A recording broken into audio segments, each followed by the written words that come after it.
Isinusulong ng Barangay Del Pilar sa San Mariano, Isabela na maging sentro ng hybrid rice seed production sa lalawigan. Mahigit 70 magsasaka ang lumahok sa season-long training na naglalayong palakasin ang kanilang kakayahan sa pagpaparami ng dekalidad na binhi ng palay. Sa ginanap na pagsasanay, binigyang pugay ni PhilRice Isabela Station Director Joy Bartolome Duldulaw ang dedikasyon ng mga magsasaka. Anya, maituturing silang mga bayani sa larangan ng agrikultura dahil sa kanilang mahalagang papel sa pagpapalawak ng kaalaman at produksyon ng binhi. Ayon naman kay Dr. Fidel Ramos, project lead ng programa, may malaking oportunidad sa hybrid seed production dahil tinatayang nasa 200,000 na sako ng hybrid seeds ang taunang pangangailangan ng Region 2. Dagdag pa niya, posibleng maging mahalagang supplier ang barangay kung mapapanatili ang mataas na kalidad ng produksyon. Ang programa ay sinasagawa sa pakipagtulungan ng PhilRice at ng lokal na pamahalaan ng San Mariano bilang bahagi ng patuloy na pagpapaunlad sa sektor ng agrikultura sa bayan. Idol, parang bumibilis ba ang pagtanda?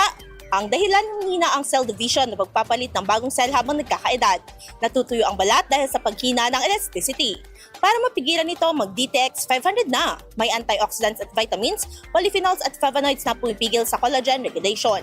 Sikreto sa pagiging young looking mo para maging healthy, mag-DTX 500 palagi. Para sa IFM News, ako si Idol Sena Mariakdang. Idol! IFM News.